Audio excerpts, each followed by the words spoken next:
So, from your perspective, what actually resonates? I know we kind of asked this before, but just if anything else sticks out, what makes you want to pay attention? You and your peers share, participate. I know young people don't like to like and comment and things like that, but what feels out of touch when media tries to reach you, and what actually does resonate with you? I think for me, what feels out of touch when media tries to resonate with my generation is definitely using like jargon against us. I can see it on, I'm going to use SNL as an example. I know there's this one skit with Sabrina Carpenter and I think it was ASAP Rocky. They were both on there. And they are kind of my generation, but hearing them say like 6, 7 in like a weird tone, not really understanding the entire joke behind it, I was like, that was kind of funny, but I wasn't all the way there. So that's a kind of example of how media represents youth as they're trying to explain news or information to us. But what resonates with me, honestly, is just conversations, unbiased conversations between all parties, like whether it be political, religious, like any of that. I am so prone to conversation because it invites knowledge into both parties, which I'm very I just love having conversations in general. And I think a lot of youth does. Like if you look on YouTube, you see those surrounded videos where you have like one person of an opposite party in the middle. So say like one Democrat surrounded by a whole bunch of Republicans. That's one way that I think my generation really responds to news. And maybe they like to be combative, but it gets us somewhere. Absolutely, Leah. Yeah, I agree with Jada on that, Matt, on the first part, like the cringy, like 6, 7, like it seems weird sometimes when the older generation is trying to be relatable, especially with like slang terms, but it just never make a lasting impact, It just sometimes come off as cringy. But I know for me, I also don't the out of touch moments are when there's not like when there's a lack of diversity in newsrooms. I think it's good to have representation for everyone, for all different groups, and not to have like a biased form of representation, if that makes sense. And I also think like newsrooms should be more connected with real people and communities, and just in itself, and not make it seem like they're like detached from people in the real world, if that makes sense. But yeah. Absolutely. Well, thank you all so much. This has been such an amazing conversation. Even though I do this work every day, I've learned so much, and I'm excited to take some of these tools back to True Star. We really appreciate your thoughtful reflections, and I see the comments in the chat. Thank you, everyone, for your comments. Let's now move to our Q&A so we could just jump right into our questions from the audience. Okay, I'll just read the first question from Courtney. Thank you for hosting this critical conversation. I'm on several youth serving committees, coalition, and boards. Without youth representation, these seem like a non-negotiable must-do to foster meaningful intergenerational understanding and relationship. Panelists with youth involvement policies, would you elevate, encourage, etc.? I'm sorry, what youth involvement policies would you elevate and encourage? Um, I definitely think making sure that you have youth representation, like as you implement it, you speak with people who work with youth every day and also potentially brainstorm with young people about what they would like to see and how they would like to engage, starting with the beginning by asking questions from both adults who can provide you that perspective from their end of things and the technical aspects that the young people might not have been exposed to yet, and with the young people who can tell them what would make them feel seen, heard, and able to share. And then ensuring that you have them there not just to be there, because I think it's easy for us to all fall into that. We're doing our work and we're trying to balance. For myself, I often find myself trying to balance the fact that I want to have youth input and I don't want to over I don't want to overburden them because they are in school, they're extracurriculars other than mine, they have jobs, but I still want to make sure that I am being intentional about like listening to them and giving them something like substantial to do. So I think making sure that you're always keeping in mind, like I want them to be there, I want them to share their insights, and I want them to have real projects to work on. Having somebody and also being intentional about having mentors there who know how to work with young people and who like engaging with young people, I think that would be really beneficial as well. And I just wanted to add, that's perfect, is to be ready to implement some of the things that they suggest. Right? You know, in 2018, young people said, we don't read magazines. True Star was published in a magazine. And that was the last magazine we published because they said, we don't read it. You know, so you have to, and it was hard because I grew up on magazines. Like that's how I got into it. But you have to listen. Where would we be if we were still a magazine in 2026? You know, I mean, so you have to be ready to listen and implement, you know, as you get them engaged. Okay, we have a Could I question. piggyback on Go that ahead. Yes. question? Oh, Jada, jump in, please. Yeah, just about what Lauren was talking about. I think it's also very easy without even knowing to manipulate a younger audience into leadership positions, especially with today's times, like trying to get into college and stuff like that. It's very, if you see a leadership position, you're applying for it. Like, no, it's like it's cutthroat. So yeah, you're definitely going to get youth input, but it's also very important to know what you're trying to do with that youth input. It's really good to have that name on your company and have that branding, but incorporate like actually incorporating it into your branding as well is very important, and not just letting it be kind of a factor that just lays on top of your company. It should be ingrained. So your youth has something to actually talk about and put forth into conversations as they're, networking, spreading information about your business. Because I feel like we also don't think about that aspect as well. When you have a youth audience in your corporation, in your businesses, it spreads to more youth and more people in that area. So as they're going back like to school, the real world, their parents' friends, stuff like that, they talk about what they're doing. And if they have something, fruitful and nourishing to say, that supports you more than them just saying, "Oh, I sit on the board and I take notes," things of that nature. So I wanted to put that out there. I think it's really important that we remember both sides. Absolutely. It should be a meaningful engagement. There's a question for Aaliyah regarding the 10-year anniversary of Freddie Gray. Preserving memory is super important, especially now. So my question, what was it about, or why do you think that resonated so deeply with your audience, and what was the reaction from youth? I would say like even during the time when the Freddie Gray riots happened, it was such a chaotic time, a shocking time, and it made an impact in the city. People are still talking about it now, even 10 years after that. Um, I would say like it came, the younger people, the audience was able to resonate with it because for one, the Baltimore Beat ended up doing like a partnership with the BMA, the Baltimore Museum of Art. And going back on when I said Devin Allen, he's a photographer. He ended up making like a bunch of capturing a bunch of photographs from the time that it happened. The BMA wanted to bring that back up and they wanted to exhibit all the photographs of Devin Allen and his work from the Freddie Gray riots. So I'm sure a lot of young people was able to see that and they was able to remember at least during the time in 10 years. I know like for me, I was in middle school and we had to abruptly leave. Like it was we had to all leave school in the middle of a class because of what was the riots was it was happening.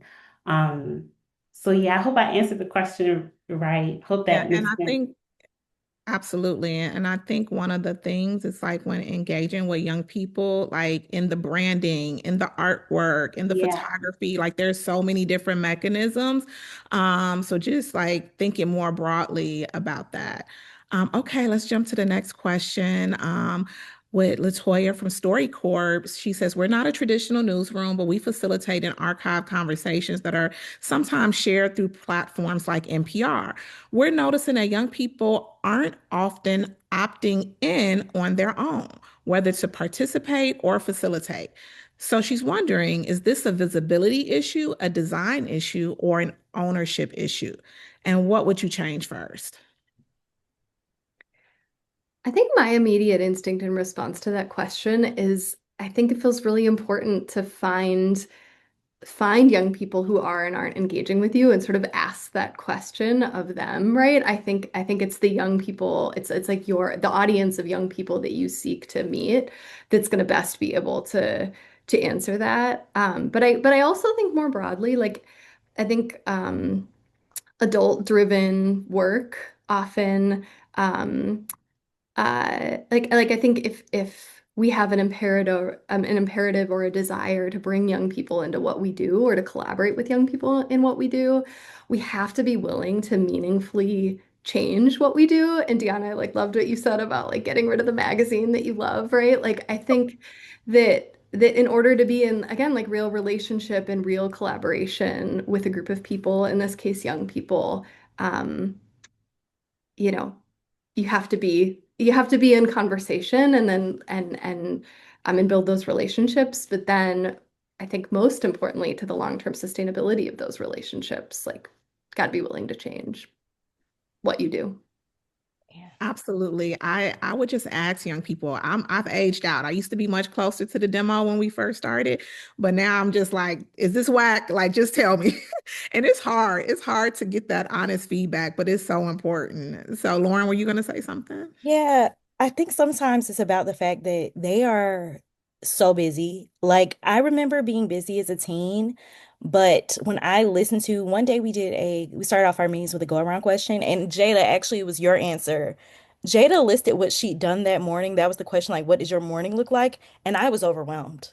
And when I just listening to it, I still remember that was like 2 years ago. And I still remember that. And I think a big part for young people is with this overwhelm with the demands of what it's like to try to finish high school and go to college now, or just navigating our day-to-day world where they're inundated with all this information. It's kind of just finding ways to meet them where they are and make something not seem so big. Sometimes just showing them how easy it is to get started.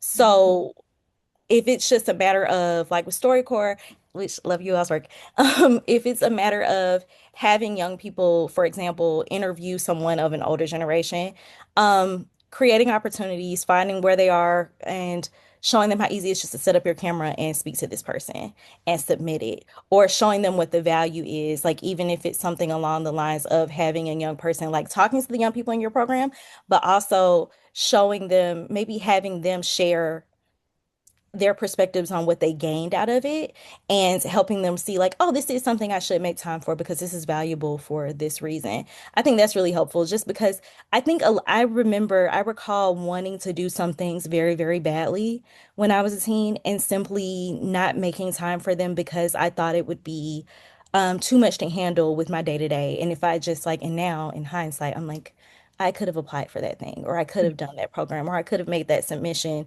I Yeah. just kind of didn't have an understanding of what would actually go into it. So even if it's something along the lines of my first thought was like going into schools and doing a workshop where you show them how to make the content that you're wanting from them, something like that, and just Yeah. building from there. Yeah. And then, they could do a reflect without me knowing the details. Maybe they could do a reflection, give their opinion, do it in video, do a collab post with you guys. You can collab now on YouTube, so that's pretty cool. So those could be some mechanisms as well. So let's move to our next question from Tiffany Johnson. Hi, I'm a Twin Cities Theater's arts marketer for historically Black theater, and I'm curious, how can we authentically connect with younger generations? Not only introducing them to our work, but also inviting them to collaborate and use their storytelling, content creation, and cultural insight to help shape and share our programming with their peers on their own platforms. Who wants to jump in on that one? I think it's always great to start with the workshop. I'm always down for a workshop. Mhm. Especially just I think as young people today, we're really up about building ourselves, like self-care, wellness, things of that nature. And that also goes into, the skills and the things that you're interested in. So definitely starting out with workshops, like even if you have younger, I think it was you were a theater, it was something surrounding theater. If there's a younger cast member, somebody who's in an age group closer to, Gen Z, maybe like a college student that could lead that workshop. And I think it's also really cool if you have like, like week-long workshops. I know we do that at Vox. We have it spans a couple months, but it's like every Saturday we focus on something new, but it's not just, it's not like a classroom kind of thing. It's led by us, but we're also learning as we lead. So the learning and leading technique as well as the workshop technique is always, it's like a one, two, three, boom type of thing, in my opinion. I love that, Jada. True Star does something very similar. I love the near to peer, like we do a social media workshop and it's taught by a 24-year-old who's actually walking around getting some B-roll of me right now. So it's like, they are so close to the age group. They bring people in, people want to join. They're like, he's cool, she's cool. So I think that's a really great strategy. Kenzie, were you going to say something? Yeah, I was just gonna add in, hi Tiffany, love your work. Too. I think I totally agree with Jada, and I think like post workshop, I think somebody mentioned in the chat earlier local government programs to hire student interns, and I think, Tiffany, I think most of your work is in St. Paul, maybe it's broader, but Right Track in St. Paul. Maybe you already work with them, but is a great way to bring on, young people in a paid capacity. And I think that can be a really like if you're really looking to sort of infuse leadership, youth leadership, and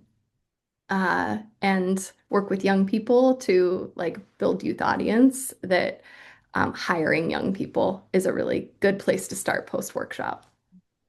Absolutely. And a theater actually we met with, they kind of wanted True Star partnership around the same thing.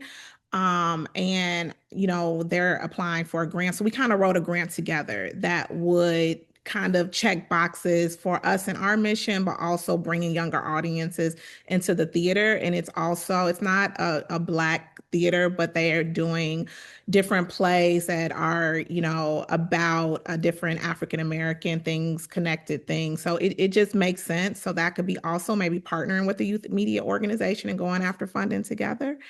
Okay, let's keep it moving. Thank you, Tiffany, for that.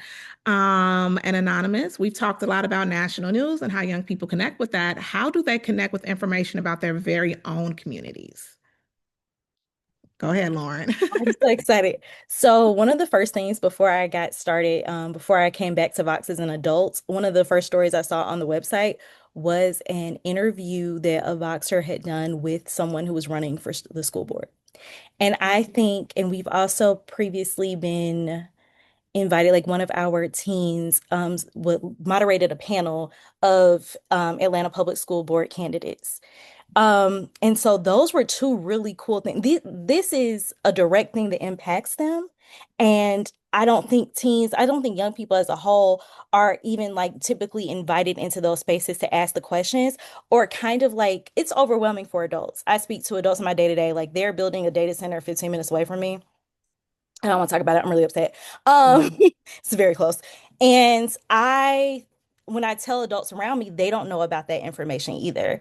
And they often don't know about the community meetings that they can join into. They don't know about some of the organizations that are around them doing this work. And so I think um, offering opportunities for young people to shadow a journalist covering these events could be really cool to understand like what exists, what's out there. Um, Basically creating opportunities, working with youth media organizations to create opportunities for them to come cover. If you have a panel similar to the APS panel, bring them in to come cover it, to come ask questions, like bringing them into the fold and starting with issues that directly impact their day to day.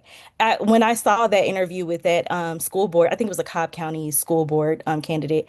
When I saw the interview, I was like, that is such a natural thing to do that I don't think people would typically consider doing, but that absolutely makes sense. This person should like absolutely be being interviewed by a teen reporter because that is who they are intending to work for on behalf of.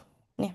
Absolutely. And I think it's important to give young people access and to give youth media organizations access. The way that we have to fight to get into spaces to, where, national news is, like, it shouldn't be that fight. Like, we've been around a long time, most of us.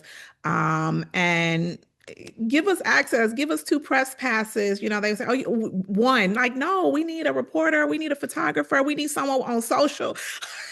We need, and they should be inviting young people, but go ahead, Lauren. We need room for them to potentially bring an adult with them if necessary. Yes, a supervisor. Exactly. We need room for their safety. And I think when you're keeping this stuff in mind, when you're trying to incorporate young people into the things that you're doing, especially if you're a smaller newsroom where that can be a little bit more difficult, communicate with the youth media organizations near you and see if they can have a chaperone attend, see if they can making sure that we're being intentional about protecting these young people because we have journalists as young as 13.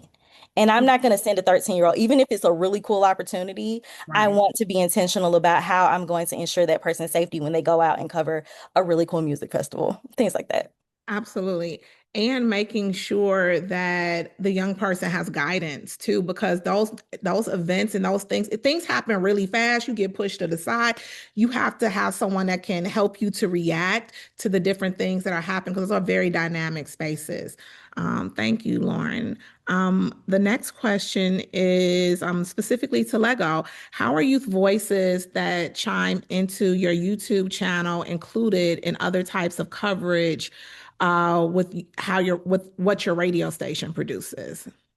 Yeah, as it was said before, like it's really important to really listen to the people and what they want, and especially the youth. So, especially what we are doing is, or what I do for the YouTube show, for example, if one day they ask a question or they want to know about something, if it's something that I don't have in hand at the moment, I will just tell them, okay, will investigate and I'll come back tomorrow in the show for tomorrow, and I'll give you the information that you want and that you are interested in.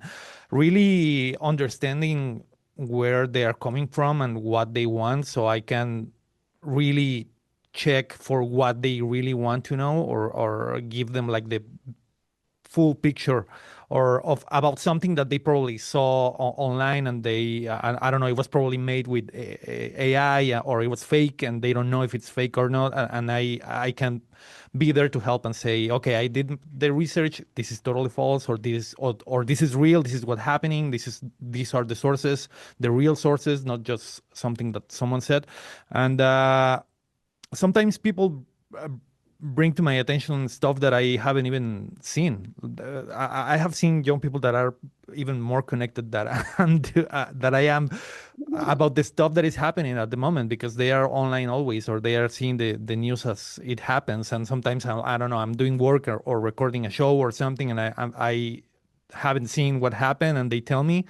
So I usually use those messages and that input to create what's next, the next day, for either for the radio show or for the YouTube show, but always having the audience in mind and giving them specifically what they want, which is like really important for the kind of show that we are doing live here. Awesome. So we have one last question, and it's for anyone who wants to answer. What is the greatest information or news needs of youth right now? I think I asked that right. I'd say in our program, there are kind of two big ones that come up over and over again, and that our young people are always trying to fill for their peers. And that first is information about opportunity, social opportunity, educational opportunity, professional opportunity. And then the other sort of big category is information that helps them build their agency to advocate for systems change that will improve their lives and their families' lives and their life in their community. Um, yeah, those are kind of the two big categories that we see over and over again, and that we've built programming to meet.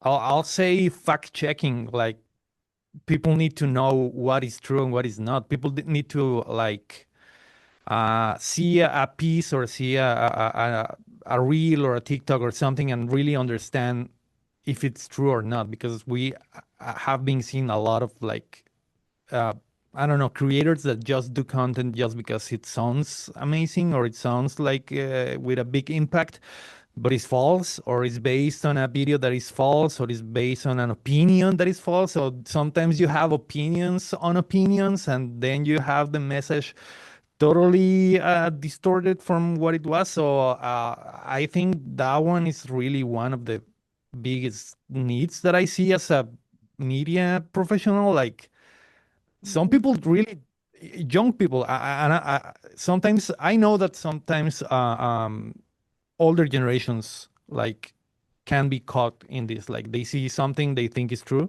and it's like, okay, they didn't grow with this technology, or they don't know how to differentiate. But it it amazed me when I see a young person that believes something that they see, and I'm like, how can you?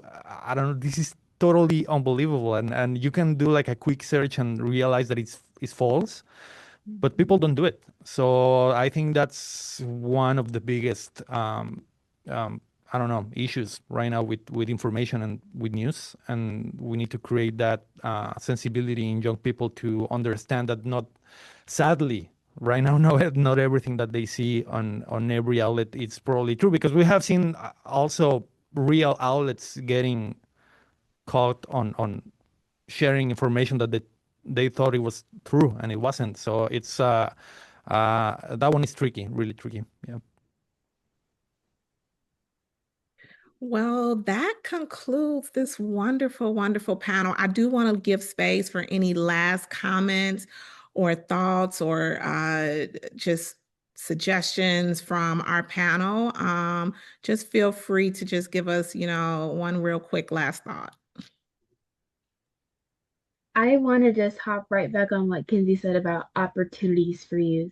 I think it's so important today because there are a lot of spaces that youth should have access to that are very, you have to go through different loopholes to get to them.